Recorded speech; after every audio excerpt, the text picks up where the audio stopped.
Hi everyone, my name is Noble Bright and this is Relationship Psychology, helping to form better relationships through psychology. And the topic for today's short talk is modern relationships are built on value and not just having a good heart. Imagine this. You've been in a relationship that you've given your all. You've been kind, selfless, and always there for your partner. You've never hesitated to lend a hand, to be their emotional support, to show them that your heart is pure. And yet, one day, they leave just like that, with no clear explanation, no closure. Just the painful realization that your good heart wasn't enough. This particular video is dedicated to my ladies and gentlemen who have found themselves in a similar situation and have repeatedly had their hearts broken, wondering why their kindness and love weren't enough to keep their relationships. I have had countless number of conversations where people tell me something like this: Noble, I feel like this world does not appreciate people with good hearts. And I ask them why. The response is often the same. It goes like this. I don't understand why all my partners leave me despite me having a good heart and trying to make them happy. Sounds familiar, right? Maybe you've been in this exact position, struggling to understand why being a good person isn't enough to sustain a romantic connection. Also, I empathize with you because heartbreak is real and it's very painful. I also have to be brutally honest with you. Relationships are not built on good intentions alone. They are built on the value you bring, and more importantly, the kind of value that the other person is looking for. Before we unravel this paradox, kindly do me a favor, hit the subscribe button. This channel thrives on your support, and subscribing costs you nothing. It takes less than a second to do so, but for me, it means the world to me. So please do me this favor and thank you for your support. Now let's dive right into it. In order to understand where I'm coming from, it is important that we understand the meaning of value in this context.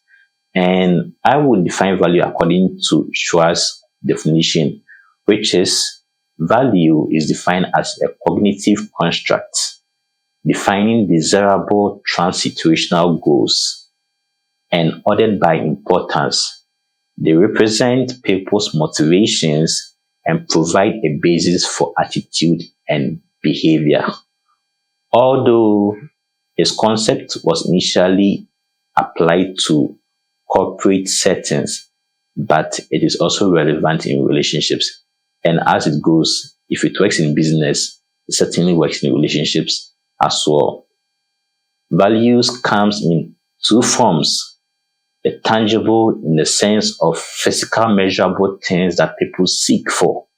It can be money, can be cars, houses, or intangible value in the sense of abstract but equally powerful factors that influence attraction and connection.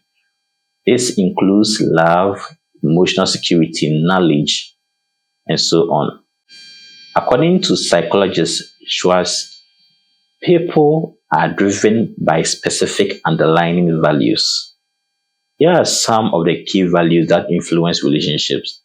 So we have power, where the individual seeks for status, control, influence.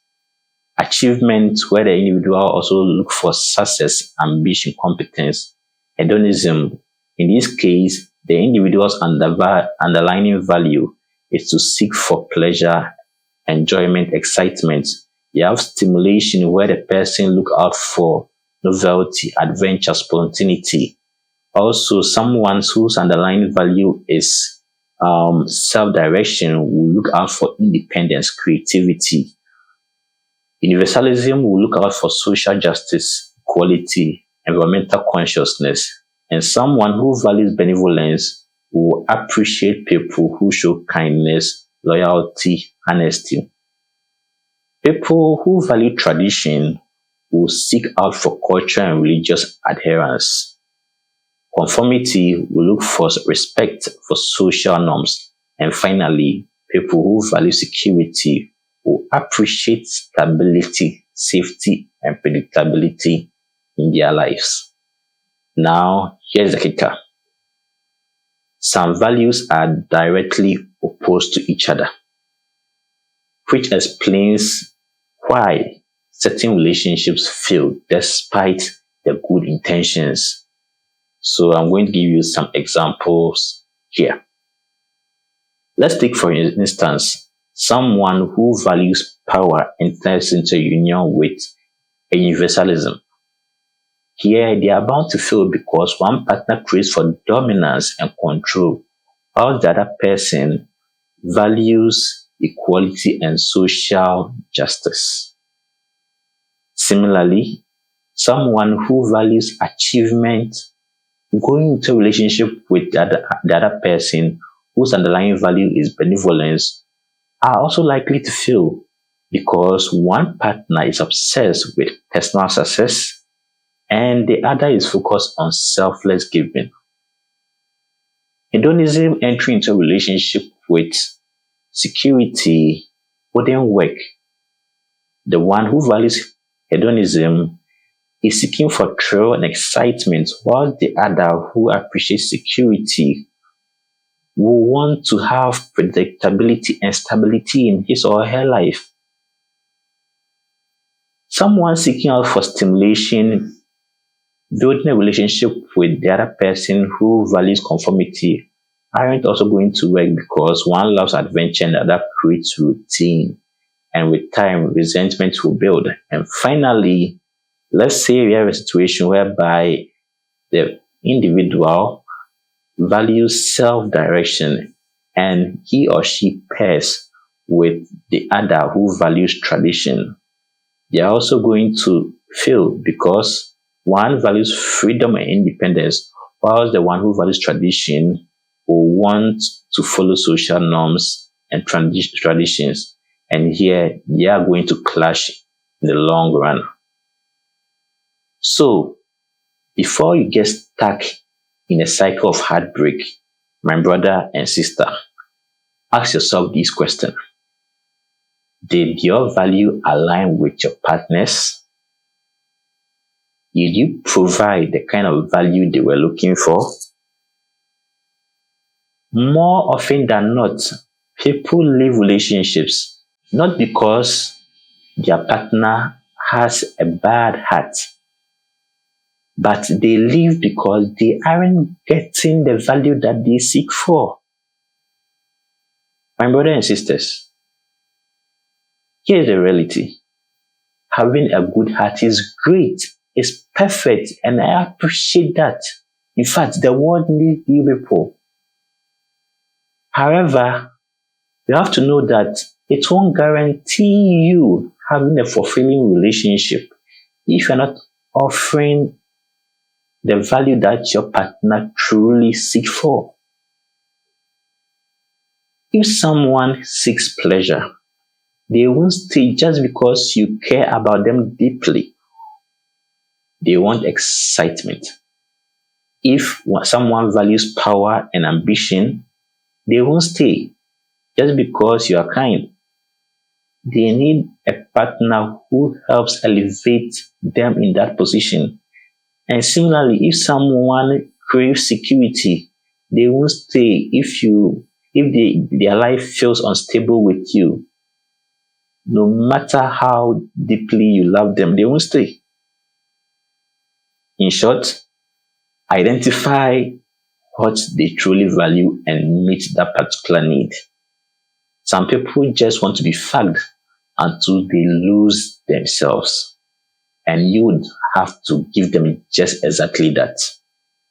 The one looking for power and ambition won't stay. If you are offering just empathy, give them what leads them towards what gives them a sense of power. Yes, life can be simple, and sometimes it's just simple as that. Give them what fulfills them. Now, I want to hear from you. Does it fit with your experience? Kindly share your experience with me in the comment section if you've had any experience of a relationship where you felt your heart or your good heart wasn't appreciated and it wasn't enough. And I will be there to have a nice discussion and interact with you. But before you leave, don't forget to subscribe and like this video. It really helps the algorithm. And until I meet you again in the next video, take care of yourself.